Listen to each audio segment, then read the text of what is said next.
So ನಮಸ್ಕಾರ ಸ್ನೇಹಿತರೆ, ನಾನು ನಿಮ್ಮ Venkatesh B Patil. Welcome to V study mate YouTube ಚಾನಲ್ಗೆ ತಮಗೆಲ್ಲರಿಗೂ ಕೂಡ ಸ್ವಾಗತ.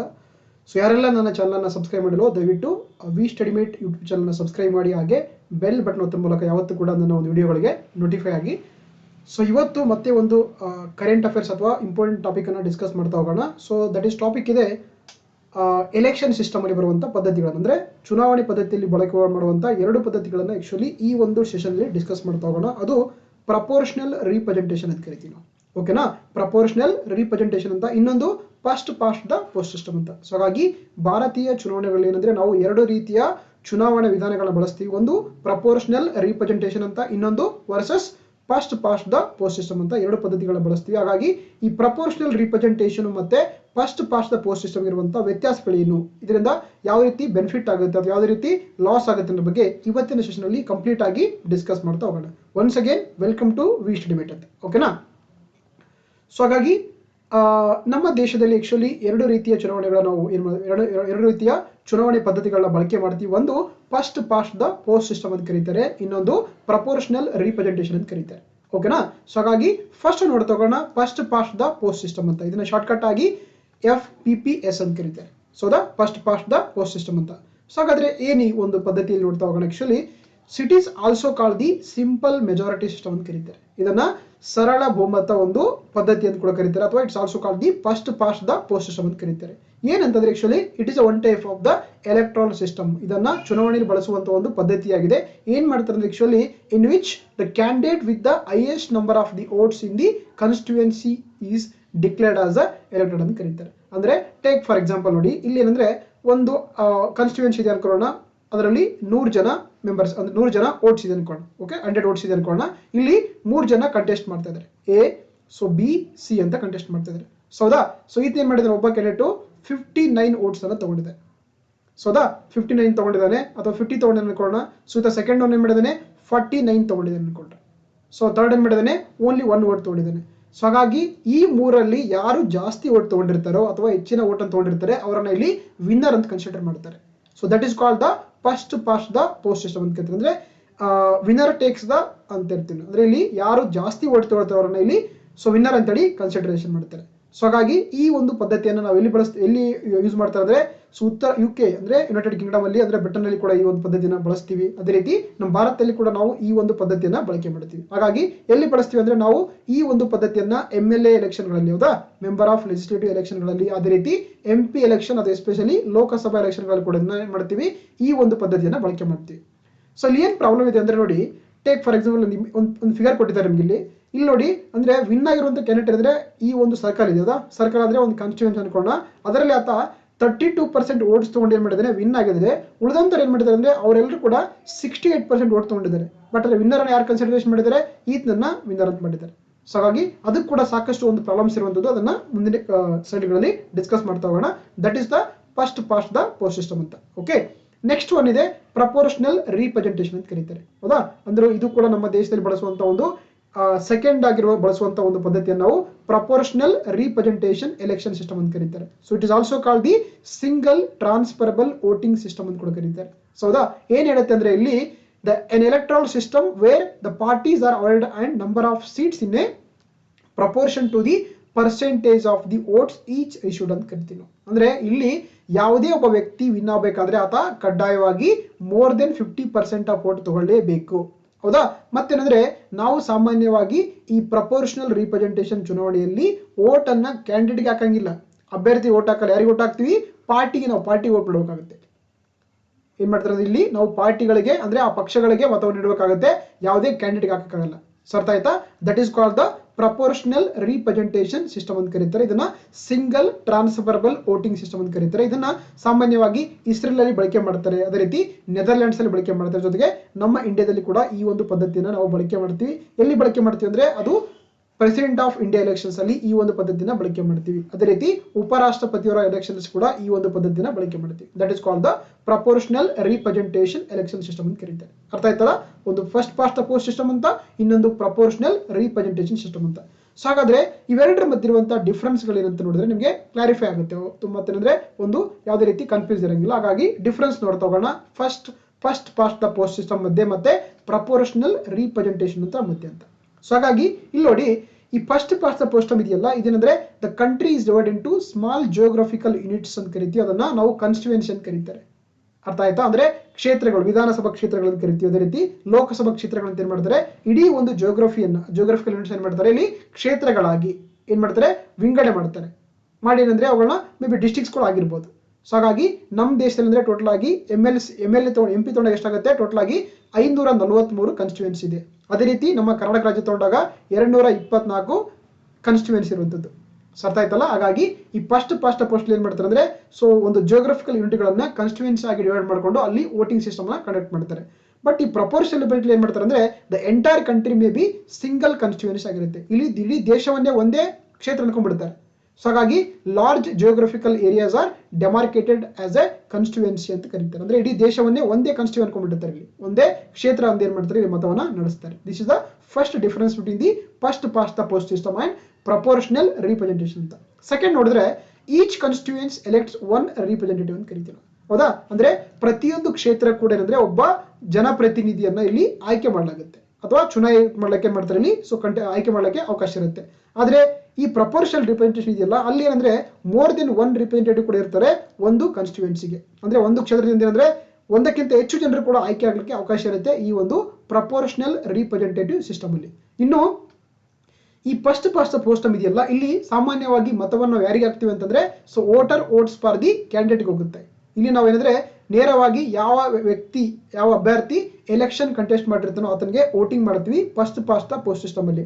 ಆದ್ರೆ ಪ್ರಪೋರ್ಷನಲ್ ರಿಪ್ರೆಸೆಂಟೇಷನ್ ಇದೆಯಲ್ಲ, ಇಲ್ಲಿ ಏನಂದ್ರೆ the voter votes for the political ಪಾರ್ಟಿಗೆ. ನಾವೇನಂದ್ರೆ ಯಾವುದೇ ರೀತಿಯಲ್ಲಿ ವ್ಯಕ್ತಿಗಳನ್ನ ಮೆನ್ಷನ್ ಮಾಡಿರಂಗಿಲ್ಲ, ವ್ಯಕ್ತಿಗಳು ಇರ್ತಾರೆ ಆದ್ರೆ ನಾವು ವ್ಯಕ್ತಿಗಳನ್ನ ಮೆನ್ಷನ್ ಅದ್ರಲ್ಲಿ ಆ ಒಂದು ಏನು ವೋಟಿಂಗ್ ಇದರಲ್ಲಿ ಅವರಿಗೆ ಮೆನ್ಷನ್ ಮಾಡಿರಂಗಿಲ್ಲ. ನಾವು ಏನ್ ಮಾಡ್ಬೇಕಂದ್ರೆ ಡೈರೆಕ್ಟ್ ಆಗಿ ಆ ಒಂದು ರಾಜಕೀಯ ಪಕ್ಷಗಳಿಗೆ ವೋಟ್ ಮಾಡಬೇಕಾಗುತ್ತೆ.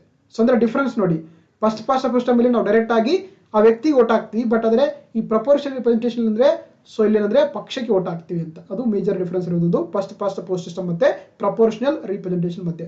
ಅದ್ರ ಜೊತೆಗೆ ಈ ಫಸ್ಟ್ ಪಾಸ್ಟ್ ಪೋಸ್ಟ್ ಇದೆಯಲ್ಲ, ಇಲ್ಲಿ ಯಾವುದೇ ರೀತಿ ವಿನ್ ಆಗುವಂತ ವ್ಯಕ್ತಿ ಏನಂದ್ರೆ ಎಷ್ಟು ಬೇಕಾದ್ರೂ ಕೂಡ ವೋಟ್ ತಗೊಂಡು ಏನ ಮಾಡಬಹುದು, ವಿನ್ ಆಗ್ಬೋದು. ಇಲ್ಲಿ ಯಾವುದೇ ರೀತಿ ರೆಸ್ಟ್ರಿಕ್ಷನ್ಸ್ ಇಲ್ಲ. ಅಂದ್ರೆ ಮೆಜಾರಿಟಿ ಅನ್ನುವಂತ ಯಾವುದೇ ಒಂದು ಇಲ್ಲಿನ ಮೆನ್ಷನ್ ಮಾಡಿಲ್ಲ ಫಸ್ಟ್ ಪಾಸ್ಟ್ ಪೋಸ್ಟ್ ಸಿಸ್ಟಮ್. ಹಾಗಾಗಿ ಯಾವುದೇ ಒಬ್ಬ ವ್ಯಕ್ತಿ ಇನ್ನೋ ವ್ಯಕ್ತಿಗಿಂತ ವೋಟ್ ಜಾಸ್ತಿ ತಗೊಂಡ್ರೆ, ಅಂದ್ರೆ ಏನ್ ಕಂಟೆಸ್ಟೆಂಟ್ ಇರ್ತಾರಲ್ಲ ಅದರಲ್ಲಿ ಯಾರೇ ಒಬ್ಬ ವ್ಯಕ್ತಿ ಒಂದು ವೋಟಿಗೆ ತಗೊಂಡ್ರೆ ಕೂಡ ಏನಾಗ್ತಾನೆ, ಆತ ವಿನ್ನರ್ ಆಗಿ ಇಲ್ಲಿ ತೇರ್ಬಿಡ್ತಾನೆ.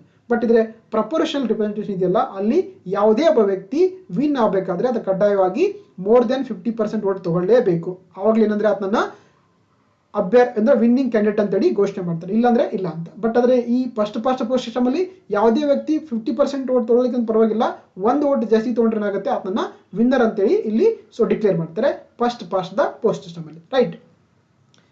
ಸೊ ಹಾಗೆ ಇಲ್ಲಿ ನೋಡಿ ಅಂದ್ರೆ ಈ ಫಸ್ಟ್ ಪಾಸ್ಟ್ ಪೋಸ್ಟ್ ಸಿಸ್ಟಮ್ ಅಲ್ಲಿ a party may gets more seats than votes in the legislature ಆಗಿರುತ್ತೆ. ಅಂದ್ರೆ ಸಾಮಾನ್ಯವಾಗಿ ವಿಧಾನಸಭೆಗಳು ಏನು ಮಾಡ್ತಾರೆ ಅಂತಂದ್ರೆ, ಒಂದು ಶಾಸಕಾಂಗಗಳಲ್ಲಿ ಇಲ್ಲಿ ಜಾಸ್ತಿ ಸೀಟ್ಸ್ ಇರ್ತವೆ ಕಂಪೇರ್ ಟು ದ ವೋಟ್ಸ್ ಅಂತ. ವೋಟ್ಸ್ ಗಿಂತ ಇಲ್ಲಿ ಅಂದ್ರೆ ಸೀಟ್ಸ್ ಜಾಸ್ತಿ ಇರ್ತವೆ. ಬಟ್ ಇಲ್ಲಿ ಹೆಂಗಾಗುತ್ತೆ ಅಂದ್ರೆ every party gets the seats in the legislature in proportion to the percentage of the votes ಅಂತ ಕರೀತಾರೆ. ಅಂದ್ರೆ ಇಲ್ಲಿ ಜನರ ಒಂದು ಏನು ಪ್ರತಿಶತ ಇರುತ್ತೆ ಅದರ ಮೇಲ್ಗಡೆ ಒಂದು ಕ್ಯಾಂಡಿಡೇಟ್ಗಳು ಇರ್ತಾರೆ ಮತ್ತೆ ವೋಟಿಂಗ್ ಕೂಡ ಇರ್ತದೆ ಈ ಒಂದು ಪ್ರಪೋರ್ಷನಲ್ ರಿಪ್ರೆಸೆಂಟೇಷನ್ ಅಲ್ಲಿ ಅಂತ. ಸೊ ಹಾಗೆ ಇನ್ನೊಂದು ಏನಂದ್ರೆ ಒಂದು ಎಕ್ಸಾಂಪಲ್ ನೋಡ್ತಾ ಹೋಗಿ, ಆಕ್ಚುಲಿ ಈ ಫಸ್ಟ್ ಪಾಸ್ಟ್ ಪೋಸ್ಟ್ ಇದೆಯಲ್ಲ, ಇಲ್ಲಿ ರಿಲೇಟಿವ್ಲಿ ಸಿಂಪಲ್ ಅಂತ, ಅಂದ್ರೆ ಸಾಮಾನ್ಯವಾಗಿ ಇದು ಎಲ್ಲರಿಗೂ ಕೂಡ ಅರ್ಥ ಆಗುವಂತ ಒಂದು ಏನಾಗಿದೆ ಪದ್ಧತಿ ಆಗಿದೆ. ಅಂದ್ರೆ ಯಾರೊಬ್ಬ ಅನ್ಎಜುಕೇಟೆಡ್ ಕೂಡ ಈ ಒಂದು ಪದ್ಧತಿಯಲ್ಲಿ ಆತ ಒಳಗೊಂಡು ಮತವನ್ನ ಮಾಡಬಹುದು. ಸೊ ಹಾಗಾಗಿ ಅಂದ್ರೆ ಇಟ್ಸ್ ನಾಟ್ ಡಿಫಿಕಲ್ಟ್ ಅಂತ ಕರಿತೀವಿ ನಾವು. ಅದ್ರ ಜೊತೆಗೆ ಏನಂದ್ರೆ ನೋಡಿ ಇಲ್ಲಿ ಏನಾಗ್ತಾವ ಅಂದ್ರೆ despite securing the lesser then of of the votes in the contest ಅಂತ 2014 ಒಂದು ಎಕ್ಸಾಂಪಲ್ ಕೊಟ್ಟಿದ್ದಾರೆ ನಮಗೆ. ನೋಡಿ ಈ NDA ಇದೆಯಲ್ಲ, ನ್ಯಾಷನಲ್ ಡೆಮೊಕ್ರಾಟಿಕ್ ಅಲಿಯನ್ಸ್, ಅದೇನಂದ್ರೆ 333 ಸೀಟ್ಗಳನ್ನ ಲೋಕಸಭೆಯಲ್ಲಿ ವಿನ್ ಆಗಿತ್ತು. ಟೋಟಲ್ ಎಷ್ಟಿದ್ರೆ ವೋಟ್ ಎಷ್ಟಂದ್ರೆ ಓನ್ಲಿ 38.5% ಮಾತ್ರನೇ ಜನ ಏನ್ ಮಾಡಿದ್ದಾರೆ, ಅವ್ರಿಗೆ ಆ ಒಂದು ಪಕ್ಷದ ವೋಟ್ ಮಾಡಿದ್ದಾರೆ. ಅಂದ್ರೆ ರಿಮೈನಿಂಗ್ ಏನು 62%. ಹೌದಾ? 62% ಏನಂದ್ರೆ ಅದರ್ ಪಾರ್ಟಿಗೆ ವೋಟ್ ಮಾಡಿದ್ದಾರೆ. ಬಟ್ ಆದ್ರೆ ಅದನ್ನ ಆಕ್ಚುಲಿ ಅವುಗಳೆಲ್ಲ ಕೂಡ ಏನಂತ ಕೇಳಿದ್ವಿ ನಾವು, ಲೂಸಿಂಗ್ ಪಾರ್ಟಿ ಅಂತ ಕರಿತೀವಿ. ಬಟ್ ಆದ್ರೆ NDA ಏನಿದಿಲ್ಲ ಅದನ್ನ ನಾವು ವಿನ್ನಿಂಗ್ ಪಾರ್ಟಿ ಅಂತ ಕರಿತೀವಿ. ಅಂದ್ರೆ ನೋಡಿ ಮೆಜಾರಿಟಿ ವೋಟ್ ಬಂದ್ರು ಕೂಡ ಆ ಕಡೆ ಹೋದ್ರು ಕೂಡ ಇಲ್ಲಿ ಲೆಸ್ ವೋಟ್ ತಗೊಂಡಂತ ಪರ್ಸೆಂಟೇಜ್ ತಗೊಂಡಂತ ವೋಟ್ ಏನಾಗಿದೆ ಪಾರ್ಟಿಗಳು ಇಲ್ಲಿ ವಿನ್ ಆಗಿದೆ. ಸೊ ಹಾಗಾಗಿ ಇದು ಕೂಡ ಒಂದು ಸಮಸ್ಯೆ ಇದೆ ಈ ಒಂದು first past the post system ಅಂತ. ಅಂದ್ರೆ ಇಲ್ಲಿ ಎಲ್ಲೋ ಒಂದ್ ಕಡೆ ಮೆಜಾರಿಟಿಗೆ ಜಾಸ್ತಿ ಮತ ಕೊಡಂಗಿಲ್ಲ, ಮೈನಾರಿಟಿಗೆ ಜಾಸ್ತಿ ಫೋಕಸ್ ಮಾಡ್ತಾರೆ ಅಂತ ಅರ್ಥ ಆಗುತ್ತೆ. ಹೌದಾ? ಜೊತೆಗೆ ಇಲ್ಲಿ ಏನ್ ಮಾಡ್ತಾರೆ ಅಂದ್ರೆ sometimes it's leads to multi party coalition government ಆಗುತ್ತೆ. ಏನ್ ಈ ಪ್ರಪೋರ್ಷನಲ್ ರಿಪ್ರೆಸೆಂಟೇಷನ್ ಇದೆಯಲ್ಲ, ಇಲ್ಲಿ ಏನಾಗುತ್ತೆ ಅಂದ್ರೆ ಸಾಕಷ್ಟು ಸಲ ಮೆಜಾರಿಟಿ ಬರಂಗಿಲ್ಲ. ಅದಕ್ಕೆ ಏನಾಗುತ್ತೆ ಅಂದ್ರೆ ಸಮ್ಮಿಶ್ರ ಸರ್ಕಾರಗಳು ಜಾಸ್ತಿ ಆಗುವಂಥದ್ದು ಈ ಒಂದು ಪದ್ಧತಿಯಲ್ಲಿ ನಾವು ಕಾಣುವಂಥದ್ದು. ಜೊತೆಗೆ ಈ ಫಸ್ಟ್ ಪಾಸ್ಟ್ ಪೋಸ್ಟ್ ಸಿಸ್ಟಮ್ ಅಲ್ಲಿ ಸಾಮಾನ್ಯವಾಗಿ ಎಲ್ಲ ಏನು ಚುನಾವಣೆಗಳು ಇರ್ತಾವಲ್ಲ ಅವೆಲ್ಲ ಏನಾಗಿರ್ತಾವೆ ಅಂದ್ರೆ ಪ್ರತ್ಯಕ್ಷ ಅಥವಾ ನೇರ ಚುನಾವಣೆಗಳಾಗಿರ್ತವೆ. ಅಂದ್ರೆ ಇಲ್ಲಿ ಡೈರೆಕ್ಟ್ ಎಲೆಕ್ಷನ್ಸ್ಗಳನ್ನ ನಾವು ಈ ಒಂದು ವಿಧಾನಗಳಲ್ಲಿ ಬಳಕೆ ಮಾಡ್ತೀವಿ ನಮ್ಮ ದೇಶದಲ್ಲಿ. ಅದೇ ರೀತಿ ಈ ಪ್ರಪೋರ್ಷನಲ್ ರಿಪ್ರೆಸೆಂಟೇಷನ್ ಇದೆಯಲ್ಲ, ಇದನ್ನು ನಾವು ಸಾಮಾನ್ಯವಾಗಿ ಇಂಡೈರೆಕ್ಟ್ ಎಲೆಕ್ಷನ್ಸ್ಗಳ ಮೂಲಕ ಏನಂದ್ರೆ ಆ ಒಂದು ಕ್ಯಾಂಡಿಡೇಟ್ಗಳನ್ನ ವಿನ್ ಮಾಡ್ತಾರೆ. ಸೊ ಹಾಗಾಗಿ ನಾನು ಆಗ್ಲೇ ಹೇಳ್ತಾ ಇದ್ದೆ, ಈ ಫಸ್ಟ್ ಪಾಸ್ಟ್ ಪೋಸ್ಟ್ ಸಿಸ್ಟಮ್ ಅನ್ನ ಸಾಮಾನ್ಯವಾಗಿ ನಾವು ಲೋಕಸಭೆ ಮತ್ತೆ ಲೆಜಿಸ್ಲೇಟಿವ್ ಅಸೆಂಬ್ಲಿಗಳಲ್ಲಿ ನಾವು ಏನಂದ್ರೆ ಪ್ರಸ್ತುತವಾಗಿ ಈ ಒಂದು ಪದ್ಧತಿಯ ವಿಧಾನವನ್ನ ಬಳಸ್ತಾ ಇದ್ದೀವಿ. ಇವನ್ ಅಂದ್ರೆ ಲೋಕಲ್ ಗೌರ್ಮೆಂಟ್ ಅಲ್ಲಿ ಕೂಡ, ಪಂಚಾಯತಿಯಲ್ಲಿ ಮತ್ತೆ ಮುನ್ಸಿಪಾಲಿಟಿ ಕೂಡ ಅಂದ್ರೆ ನಾವು ಈ ಒಂದು ಪದ್ಧತಿಯನ್ನ ಬಳಸ್ತೀವಿ. ಆದ್ರೆ ಈ ಪ್ರಪೋರ್ಷನಲ್ ರಿಪ್ರೆಸೆಂಟೇಷನ್ ಇದೆಯಲ್ಲ, ಇದನ್ನ ಸಾಮಾನ್ಯವಾಗಿ ನಾವು ಲೆಜಿಸ್ಲೇಟಿವ್ ಕೌನ್ಸಿಲ್ ಅಂದ್ರೆ ವಿಧಾನ ಪರಿಷತ್ತು, ರಾಜ್ಯಸಭೆ ಹಾಗೆ ರಾಷ್ಟ್ರಪತಿ ಉಪರಾಷ್ಟ್ರಪತಿ ಚುನಾವಣೆಗಳು ಏನ್ ಮಾಡ್ತೀವಿ ಅಂದ್ರೆ ಈ ಒಂದು ಪ್ರಪೋರ್ಷನಲ್ ರಿಪ್ರೆಸೆಂಟೇಷನ್ ಅಂತ ಪದ್ಧತಿಯನ್ನ ನಮ್ಮ ದೇಶದಲ್ಲಿ ಪ್ರಸ್ತುತವಾಗಿ ಬಳಸಲಾಗ್ತಾ ಇದೆ ಅಂತ. ಸೊ ಹಾಗಾಗಿ ಇವೆರಡು ಕೂಡ ಫಸ್ಟ್ ಪಾಸ್ಟ್ ಪೋಸ್ಟ್ ಸಿಸ್ಟಮ್ ಮತ್ತೆ ಪ್ರಪೋರ್ಷನಲ್ ರಿಪ್ರೆಸೆಂಟೇಷನ್ ಇರುವಂತಹ ಒಂದು ವ್ಯತ್ಯಾಸಗಳಾಗಿತ್ತಂತ. ಓಕೆನಾ? ಸೊ ಹಾಗಾದ್ರೆ ನಮ್ಮ ದೇಶದಲ್ಲಿ ಯಾಕೆ ಮೆಜಾರಿಟಿ ಆಗಿ ಈ ಫಸ್ಟ್ ಪಾಸ್ಟ್ ಪೋಸ್ಟ್ ಸಿಸ್ಟಮ್ ಅನ್ನ ಅಳವಡಿಕೆ ಮಾಡಿಕೊಂಡಿದ್ದಾರೆ ಅಂತ ನಮಗೆ ಒಂದು ಕ್ವಶನ್ ಬರುತ್ತೆ, ಹೌದಾ? ಯಾಕಂದ್ರೆ ಎರಡು ಸಿಸ್ಟಮ್ ಇರೋದ್ರಿಂದ, ಬಟ್ ಯಾಕೆ ಈ ಒಂದು ಪದ್ಧತಿ ಅಳವಡಿಸಿಕೊಂಡಿದ್ದಾರೆ ಅಂದ್ರೆ ನಾವು ಬ್ರಿಟಿಷರ ಕಾಲದಿಂದಲೂ ಕೂಡ ಅಂದ್ರೆ ಈ ಒಂದು ಪದ್ಧತಿಯನ್ನು ಏನ್ ಮಾಡ್ತಾ ಇದೀವಿ ನಾವು ಅಳವಡಿಸಿಕೊಂಡಿದ್ವಿ. ಜೊತೆಗೆ 1950s ಅಲ್ಲಿ ಏನಿತ್ತಂದ್ರೆ 1950s ಅಲ್ಲಿ ಏನಿತ್ತಂದ್ರೆ ಆಕ್ಚುಲಿ ಇಂಡಿಯನ್ ಲಿಟ್ರೇಚರ್ ಅಂದ್ರೆ ತುಂಬಾ ಕಡಿಮೆ ಇತ್ತು. ಅಂದ್ರೆ ಜನರಿಗೆ ಆಕ್ಚುಲಿ ಈ ಚುನಾವಣೆ ಪದ್ಧತಿಗಳೇ ಅರ್ಥ ಆಗಲ್ಲ. ನೋಡಿ, ಕಾಮನ್ ಆಗಿ ನೋಡ್ತಾ ಹೋದ್ರೆ ಈ ಫಸ್ಟ್ ಪಾಸ್ಟ್ ಸಿಸ್ಟಮ್ ಅನ್ನ ಸಾಮಾನ್ಯವಾಗಿ ಯಾರು ಬೇಕಾದ್ರೂ ಕೂಡ ಇದರಲ್ಲಿ ಭಾಗವಹಿಸಿ ಓಟ್ ಅನ್ನ ಮಾಡ್ತಾರೆ. ಅದೇ ಪ್ರಪೋರ್ಷನಲ್ ರಿಪ್ರೆಸೆಂಟೇಷನ್ ಇದೆಯಲ್ಲ, ಇದು ಇವನ್ ಎಜುಕೇಟ್ ಪೀಪಲ್ಸ್ ಕೂಡ ಅರ್ಥ ಆಗಲ್ಲ. ಈ ಪದ್ಧತಿ ಸ್ವಲ್ಪ ಡಿಫಿಕಲ್ಟ್ ಆಗುತ್ತೆ ಜನರಿಗೆ, ಅಂದ್ರೆ ಅರ್ಥ ಆಗಲ್ಲ. ಆ ಕಾರಣಕ್ಕಾಗಿ ಅಂದ್ರೆ ಏನ್ ಮಾಡಿದ್ದಾರೆ ಅಂದ್ರೆ ನಮ್ಮ ದೇಶದಲ್ಲಿ ಮೆಜಾರಿಟಿ ಆಗಿ ವೋಟಿಂಗ್ ಸಿಸ್ಟಮ್ ಅನ್ನ ಈ ಒಂದು ಫಸ್ಟ್ ಪಾಸ್ಟ್ ಪೋಸ್ಟ್ ಸಿಸ್ಟಮ್ ಅಲ್ಲಿ ಅಳವಡಿಸಿಕೊಂಡಿದ್ದಾರೆ. ಅದ್ರ ಜೊತೆಗೆ ಇನ್ನೊಂದು ಏನ್ ಬೆನಿಫಿಟ್ ಆಗುತ್ತೆ ಅಂದ್ರೆ, ನೋಡಿ, ನಾವು ಈ ಒಂದು ಪದ್ಧತಿಯಲ್ಲಿ ಡೈರೆಕ್ಟ್ ಆಗಿ ಓಟ್ ಯಾರಿಗೆ ಹಾಕಬೇಕಾಗುತ್ತೆ? ಕ್ಯಾಂಡಿಡೇಟ್ ಓಟ್ ಹಾಕಬೇಕಾಗುತ್ತೆ. ಯಾರಿಗೆ ಯಾವ ವ್ಯಕ್ತಿ ನಿಂತ್ಕೊಂಡಿರ್ತಾನೆ ಆತನಿಗೆ ವೋಟಿಂಗ್ ಮಾಡ್ತೀವಿ ನಾವು. ಹಾಗಾಗಿ ಆತೇನಂದ್ರೆ ನಮಗೆ ಏನಂದ್ರೆ ಆತ ಒಬ್ಬ ಅಕೌಂಟಬಿಲಿಟಿ ಅಥವಾ ಜವಾಬ್ದಾರಿತೆ ಆಗಿರ್ತಾನೆ. ಅದೇ ಪ್ರಪೋರ್ಷನಲ್ ರಿಪ್ರೆಸೆಂಟೇಷನ್ ಇದೆಯಲ್ಲ, ಅಲ್ಲಿ ವೋಟ್ ಮಾಡಿ ಏನಾಗುತ್ತೆ, ಅದು ಡೈರೆಕ್ಟ್ ಆಗಿ ಪಾರ್ಟಿಗೆ ಹೋಗುತ್ತೆ ವೋಟ್. ಹಾಗಾಗಿ ಯಾವುದೇ ರೀತಿ ನಾವು ಪರ್ಟಿಕ್ಯುಲರ್ ವ್ಯಕ್ತಿ ಓಟಿಗೆ ಹಾಕಕ್ಕಾಗಲ್ಲ, ಅಲ್ಲಿ ಪಾರ್ಟಿಗೆ ಹಾಕುತ್ತೆ. ಹಾಗಾಗಿ ಪಾರ್ಟಿ ಮೇ ಬಿ ನಮ್ಗೆ ಏನಾದ್ರು ಅಕೌಂಟೇಬಲ್ ಆಗಿರ್ಬೋದು, ಇಲ್ಲಾಂದ್ರೆ ಇಲ್ಲದೆ ಇರ್ಬೋದು. ಆ ಕಾರಣಕ್ಕಾಗಿ ಈ ಒಂದು ಪದ್ಧತಿಯನ್ನ ನಮ್ಮ ದೇಶದಲ್ಲಿ ಮೆಜಾರಿಟಿಯಾಗಿ ಬಳಸ್ಕೊಂಡದ್ದು ಫಸ್ಟ್ ಪಾಸ್ಟ್ ಪೋಸ್ಟ್ ಸಿಸ್ಟಮ್ ಅಂತ ಕರೀತಾರೆ. ಸೌದಾ? ಅದ್ರ ಜೊತೆಗೆ ನಿಮ್ಗೆಲ್ಲ ಗೊತ್ತಿರುವಂತೆ ಇಂಡಿಯನ್ ದ ಕಾನ್ಸ್ಟಿಟ್ಯೂಷನ್ ಪ್ರೇಮರ್ಸ್ ಏನ್ ಮಾಡಿದಾರೆ ಅಂದ್ರೆ ನಮ್ಮ ದೇಶದಲ್ಲಿ ಒಂದು ಪಾರ್ಲಿಮೆಂಟರಿ ಡೆಮೋಕ್ರಸಿಯನ್ನ ಅಡಾಪ್ಟೇಷನ್ ಮಾಡ್ಕೊಂಡಿದ್ದಾರೆ, ಸಂಸದೀಯ ಪ್ರಜಾಪ್ರಭುತ್ವನ ಅಳವಡಿಸಿಕೊಂಡಿದ್ದಾರೆ. ಹಾಗಾಗಿ ಇಲ್ಲಿ ನಮಗೆ ಮೆಜಾರಿಟಿ ಅಂತಂದ್ರೆ ಯಾರ್ದು ಪವರ್ ಇರುತ್ತೆ, ಅದು ಆಲ್ವೇಸ್ ಎಕ್ಸಿಕ್ಯೂಟಿವ್ ಇರುತ್ತೆ, ಹೌದಾ? ಸೊ ಹಾಗಾಗಿ ಅಂದ್ರೆ ನಮಗೆ ಎಕ್ಸಿಕ್ಯೂಟಿವ್ ಡೈರೆಕ್ಟ್ ಆಗಿ ನಮಗೆ ರೆಸ್ಪಾನ್ಸ್ ಆಗೋದ್ರಿಂದ ನಮ್ಮ ದೇಶದಲ್ಲಿ ಡೆವಲಪ್ಮೆಂಟ್ ಆಗಿ ಸಾಧ್ಯ ಆಗುತ್ತೆ. ಇಲ್ಲಾಂದ್ರೆ ಪೊಲಿಟಿಕಲ್ ಪಾರ್ಟಿ ಏನಾಗ್ಬಿಡುತ್ತೆ ಅಂದ್ರೆ ಒಂಥರ ಡಿಕ್ಟೇಟರ್ಶಿಪ್ ಆಗಿ ಅವು ತಮ್ಗೆ ಬೇಕಾದಂತ ಕೆಲಸಗಳು ಮಾತ್ರ ಮಾಡ್ತವೆ. ಹಾಗಾಗಿ ಜನರ ಪರವಾಗಿ ನಿಲ್ಲೋದು ತುಂಬಾ ಕಷ್ಟ ಆಗ್ತಾನೆ. ಕಾರಣಕ್ಕಾಗಿ ನಮ್ಮ ದೇಶದಲ್ಲಿ ಮೆಜಾರಿಟಿ ಆಗಿ ಈ ಫಸ್ಟ್ ಪಾಸ್ಟ್ ಪೋಸ್ಟ್ ಸಿಸ್ಟಮ್ ಅನ್ನ ಅಳವಡಿಸಿಕೊಂಡಿದ್ದಾರೆ. ಅದ್ರ ಜೊತೆಗೆ ಏನಂದ್ರೆ ನೋಡಿ, ಈ ಫಸ್ಟ್ ಪಾಸ್ಟ್ ಪೋಸ್ಟ್ ಸಿಸ್ಟಮ್ ಇದೆಯಲ್ಲ, ಇಲ್ಲಿ ಯಾರು ಬೇಕಾದ್ರೂ ಕೂಡ ಕಂಟೆಸ್ಟ್ ಮಾಡ್ಬೋದು. ಅಂದ್ರೆ ನಮ್ಮ ದೇಶದಲ್ಲಿ ಒಂದು ಇದನ್ನ ಡೈವರ್ಸಿಟಿ ಆಫ್ ಇಂಡಿಯಾ ಅಂತ ಕರಿತೀವಿ. ಅಂದ್ರೆ ಇದು ನಮ್ಮ ದೇಶದ ಒಂದು ವೈವಿಧ್ಯತೆಯನ್ನ ಏನ್ ಮಾಡುತ್ತೆ, ಪ್ರತಿನಿಧಿಸುವಂತ ಒಂದು ಪದ್ಧತಿ ಅಂದ್ರೆ ಈ ಒಂದು ಫಸ್ಟ್ ಪಾಸ್ಟ್ ಪೋಸ್ಟ್ ಸಿಸ್ಟಮ್ ಅಂತ. ಹಾಗಾಗಿ ಇಲ್ಲಿ ಯಾವುದೇ ಕ್ಯಾಸ್ಟ್ ಇರ್ಬೋದು, ಜೆಂಡರ್ ಇರ್ಬೋದು, ಕಮ್ಯುನಿಟಿ ಅಂದ್ರೆ ಎಲ್ಲರೂ ಕೂಡ ಇಲ್ಲಿ ಕಂಟೆಸ್ಟ್ ಮಾಡ್ಕೊಳ್ಳೋಕೆ ಅವರು ಸ್ವತಂತ್ರವನ್ನು ಪಡೆದಿರ್ತಾರೆ. ಅದೇ ಪೊಲಿಟಿಕಲ್ ಪಾರ್ಟಿ ಏನಾಗುತ್ತೆ ಅಂದ್ರೆ ಅವ್ರು ಯಾರಿಗೆ ಬೇಕು ಅವ್ರು ಮಾತ್ರ ಕೊಡ್ತಾರೆ. ಸೊ ಹಾಗಾಗಿ ಇದು ಸ್ವಲ್ಪ ಕಷ್ಟ ಆಗುತ್ತೆ. ಮೇ ಬಿ ಅಂದ್ರೆ ಯಾರೋ ಬರೀ ರಿಚ್ ಪೀಪಲ್ಸ್ ಮಾತ್ರ ಕೊಡ್ಬೋದು, ಇಲ್ಲಾಂದ್ರೆ ಅವ್ರ ಕಮ್ಯುನಿಟಿಗೆ ಯಾರು ಸಂಬಂಧಪಟ್ಟಿರ್ತಾರೆ ಅಂತ ಮಾತ್ರನೇ ಸೀಟ್ ಕೊಡ್ಬೋದು ಅಂತ. ಸೊ ಹಾಗಾಗಿ ಏನಾಗುತ್ತೆ, ಅಲ್ಲಿ ಎಲ್ಲೊಂದು ಕಡೆ ಈ ಒಂದು ಡೈವರ್ಸಿಟಿಯನ್ನು ಮೇಂಟೈನ್ ಮಾಡೋಕ್ಕಾಗಲ್ಲ ಈ ಒಂದು ಪ್ರಪೋರ್ಷನಲ್ ರಿಪ್ರೆಸೆಂಟೇಷನ್ ಅಲ್ಲಿ. ಸೊ ಹಾಗಾಗಿ ಬಹಳಷ್ಟು ಕಾರಣಕ್ಕಾಗಿ ಅಂದ್ರೆ ಎಲ್ಲ ಕಾರಣಕ್ಕಾಗಿ ನಮ್ಮ ಇಂಡಿಯಾದಲ್ಲಿ ಫಸ್ಟ್ ಪಾಸ್ಟ್ ಪೋಸ್ಟ್ ಸಿಸ್ಟಮ್ ಅನ್ನು ನಾವು ಅಳವಡಿಸಿಕೊಂಡಿರೋದು ನಾವು ಕಾಣುವಂಥದ್ದು. ಓಕೆನಾ?